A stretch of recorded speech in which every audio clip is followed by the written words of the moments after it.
So in the last lecture, we have seen the different types of components, biological components which are used in the recombinant DNA technology.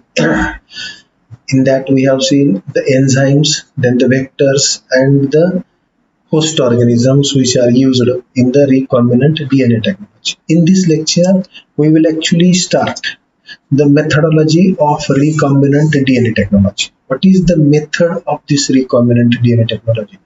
From this beginning of this chapter, we continuously use the term recombinant DNA technology.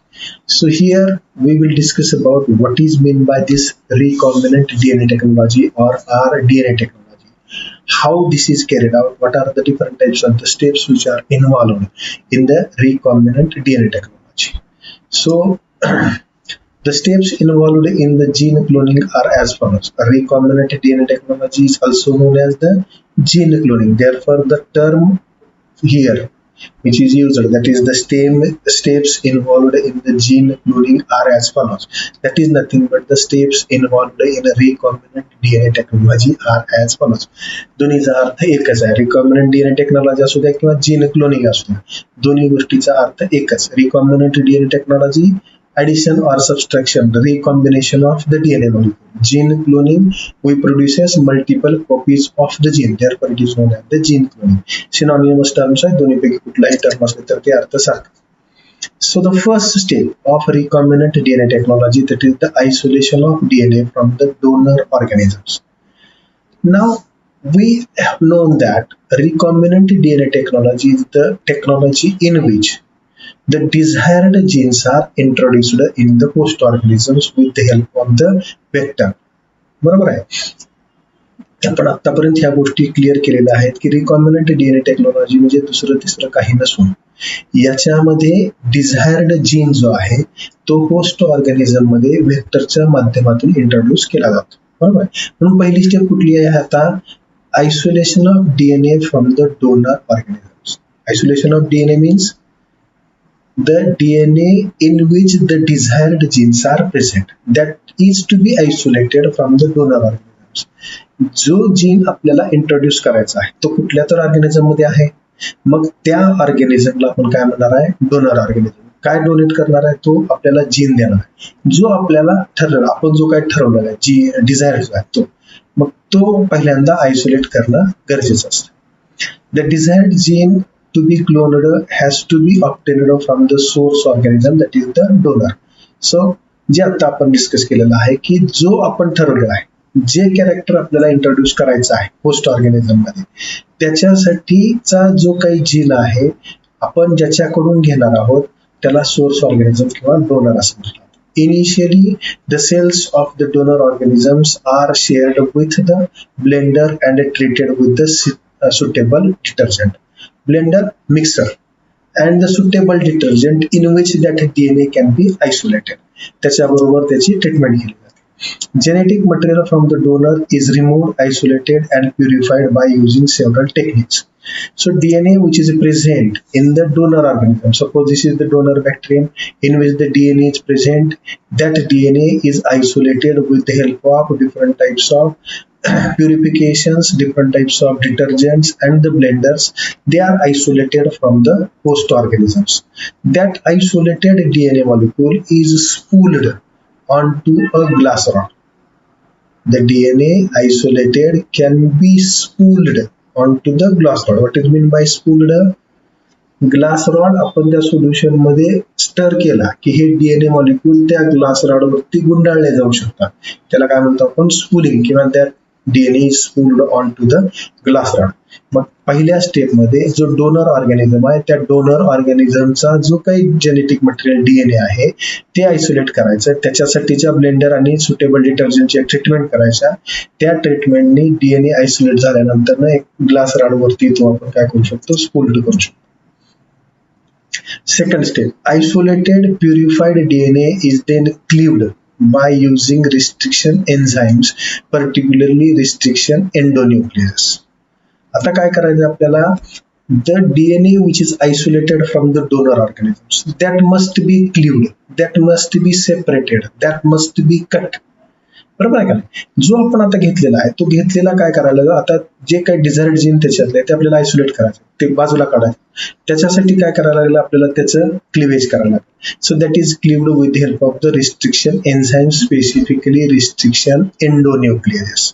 कारण हे आतमध्ये कुठं तर आहे. एक्झोन्यूक्लिएजेस वापरला येतात. एक्झोन्यूक्लिएजेस काय करतो बघितलं आपण एन्झाईम मध्ये. एक्झोन्यूक्लिएजेस शेवटी कडेला तो कट करतो, एंडोन्यूक्लियस मध्ये शिरतो, कारण हा जीन मध्ये कुठं तर असू शकतो. मग तो मध्ये असलेला जीन आपल्याला कट करायचा आहे, म्हणून जो रिस्ट्रिक्शन एन्झाईम वापरला जातो तो रिस्ट्रिक्शन एंडोन्यूक्लिएजेस त्या ठिकाणी वापरला जातो. These enzymes cleave DNA at a specific sites called restriction sites and break the DNA into the fragments. आता ह्या गोष्टी आपण बघितलेल्या आहेत सगळ्या. तर रिस्ट्रिक्शन सिक्वेन्स कोणता आहे, रिस्ट्रिक्शन सिक्वेन्स मध्ये रिस्ट्रिक्शन साईट कशी आहे, त्या रिस्ट्रिक्शन साईटला हा एंडोन्यूक्लियस जाईल आणि त्या ठिकाणी त्याचे कट करेल. मग ज्या ज्या ठिकाणी तो रिस्ट्रिक्शन सिक्वेन्स असेल त्या त्या ठिकाणी जाऊन तो कट करणार आहे. बरोबर आहे. एका डीएनए मॉलिक्युल वरती 1 असू शकतो किंवा 10 असू शकतो. That depends.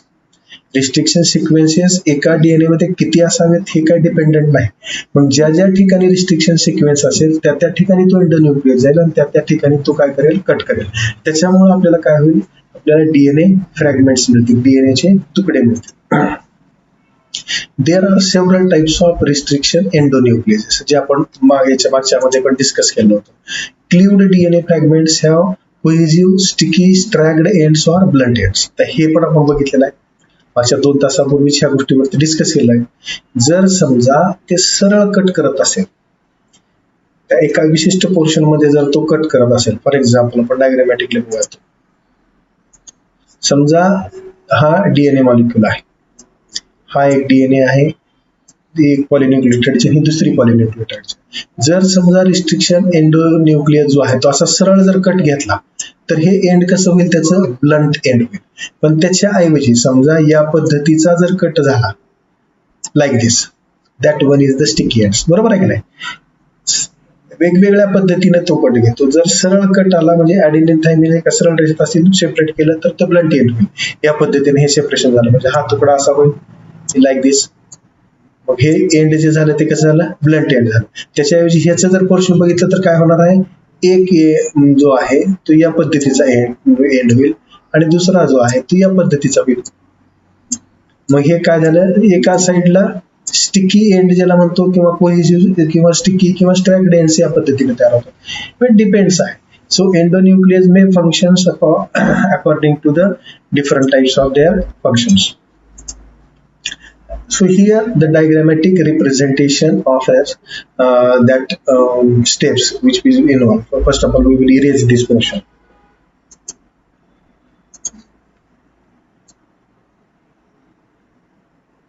Okay.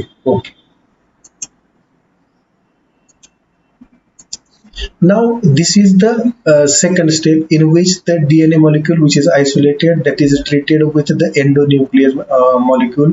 That endonuclease molecule cut the DNA into the small fragment. These fragments may be with the blunt end or the sticky end. For cleaved DNA fragments, a fragment containing desired gene is isolated and selected for the cloning. हे जे एवढे तुकडे आपण काढलेले आहेत, ह्या तुकड्यातला 1 किंवा 2च तुकडे असू शकतात किंवा एकच तुकडा असू शकतो की ज्याच्यामध्ये आपल्याला डिझायर्ड जीन. मग तो डिझायर्ड जीन असलेला जो तुकडा आहे तो आयसोलेट केला जातो. कशासाठी, पुढच्या स्टेपसाठी, म्हणजे for the process of cloning, त्याच्या मल्टिपल कॉपीज तयार करण्यासाठी तो एकच तुकडा त्या ठिकाणी वापरला जातो. दिस इज नाव called as the foreign DNA or the passenger DNA. So this fragment which is selected with the desired gene, that fragment of the desired gene is known as the foreign DNA or the passenger DNA molecule. A desired gene can also be obtained directly from the genomic library or the cDNA library. आता इथं ही सगळी process आपण केली पहिल्या आणि दुसऱ्या step मध्ये. आपल्याला डिझायर्ड जीन आपण हुडकून काढला, तो बॅक्टेरिया घेतला, त्या बॅक्टेरियामधून आपण डीएनए आयसोलेट केलं, त्या डीएनए मधून आपण फ्रॅगमेंट आयसोलेट केले की त्या फ्रॅगमेंट मध्ये डिझायर्ड जीन आहे. एवढी जास्त कष्ट करत. परंतु आता नवीन टेक्नॉलॉजीमध्ये जसं आपली ब्लड बँक असते किंवा ब्लड लायब्ररी असते, स्पर्म लायब्ररी असते, त्या पद्धतीनं cDNA लायब्ररी सुद्धा आहे किंवा जिनॉमिक लायब्ररी ज्याला म्हटलं जातं, की त्या ठिकाणी डिझायर्ड जीनचे फ्रॅगमेंट्स ऑलरेडी तयार असतात. मग ह्या 2 स्टेप आपण डायरेक्टली इलिमिनेट करून ते फ्रॅगमेंट्स आपण डायरेक्टली त्या लायब्ररीमधून घेऊन येऊ शकतो. So that can be used for the cloning of the DNA. Second step, isolation of desired foreign gene into the cloning vector. आता इथं आपण काय केलं, हा क्लोनिंग वेक्टर घेतलेला आहे. आता हे जो DNA आहे, जो फ्रॅगमेंट आहे, कशामध्ये घ्यायचा आहे, ह्या व्हेक्टर DNA मॉलिक्युल मध्ये इन्क्लूड करायचा आपल्याला. So that is nothing but the isolation. The foreign DNA is now inserted into the cloning vector. आता जे क्लोनिंग वेक्टर आपण कुठलं वापरतोय, प्लास्मिड वापरतो. कोणत्याही प्रकारचं प्लास्मिड किंवा बॅक्टेरियोफेज वापरणार आहे. त्या बॅक्टेरियोफेजचे किंवा मध्ये किंवा प्लास्मिड मध्ये आपल्याला हा फॉरेन DNA काय करायचा आहे, इंजेक्ट करायचा, आयसोलेट करायचा आहे. तो या स्टेप मध्ये केला जातो. The most commonly used cloning vectors are the plasmids of the bacteria and the bacteriophages, viruses like the lambda phage and M13 virus. हे मगाशी आपण म्हटलं प्लास्मिड किंवा बॅक्टेरियोफेजचा वापर करू शकतो या पद्धतीने. आता हा प्लास्मिड सुद्धा परत एंडोन्यूक्लियसच्या सहाय्याने याच्यामध्ये पण कट घेतला.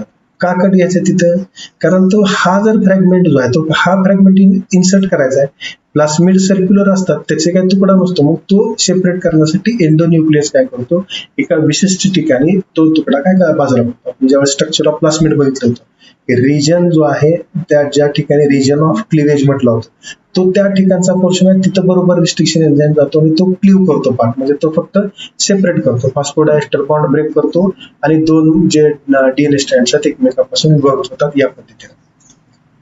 The most commonly used plasmid is PBr322. जे आपण नावं बघितली होती त्याच्यातला हा कॉमनली वापरला जाणारा प्लास्मिड आहे. Plasmids are isolated from the vector organism that is the bacteria. कुठल्या तरी एका बॅक्टेरियामध्ये तो प्लास्मिड असणार आहे, त्याच्यातून तो आयसोलेट केला जातो. By using some restriction enzyme plasmid that is the vector DNA is cleaved.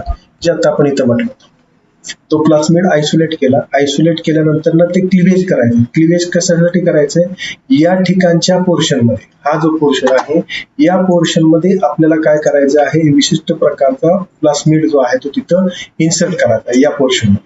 हा जो इथला पोर्शन जो क्लीव्ड केलेला आहे, त्या क्लीव्ड पोर्शन मध्ये हा इथला फ्रॅगमेंट जो आहे तो हा फ्रॅगमेंट याच्यामध्ये आपल्याला इंट्रोड्यूस करायचा. मग त्याच्यासाठी ही क्लिवेज करणं गरजेचं असतं. मग त्याच्यासाठी कोणता तरी रिस्ट्रिक्शन एंडोन्यूक्लियस एन्झाइम जो आहे, तो रिस्ट्रिक्शन एंडोन्यूक्लियस एन्झाइम जो आहे तो त्या ठिकाणी आपण काय करणार आहे, वापरणार आहे. नाउ बाय युजिंग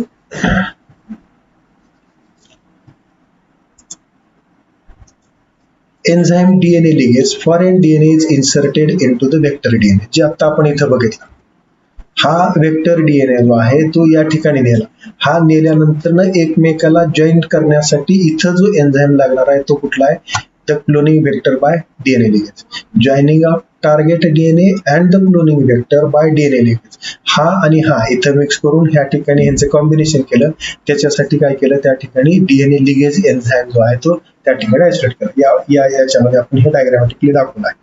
हा फ्रॅगमेंट, हा वेक्टर या ठिकाणी जॉईन केलं, हे दोघांचं कॉम्बिनेशन या ठिकाणी तयार झालं.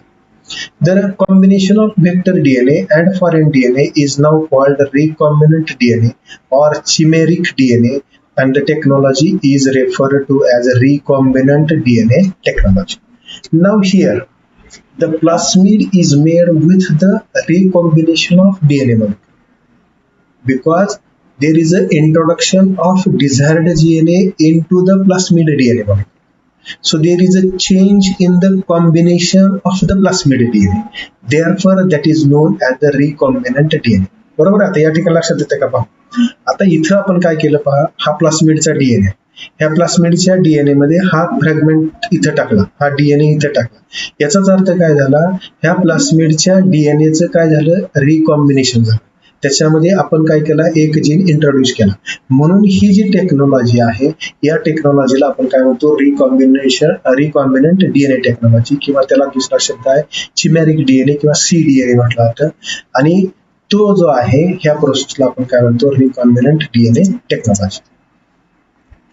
So these are the primary steps of the recombinant DNA technology. Now this DNA, recombinant DNA, which is formed, then that DNA again have to be amplified. We have to produce clones of this recombinant DNA. We have to multiply this recombinant DNA. So that steps which are involved in this recombinant DNA technology we will see in the next lecture.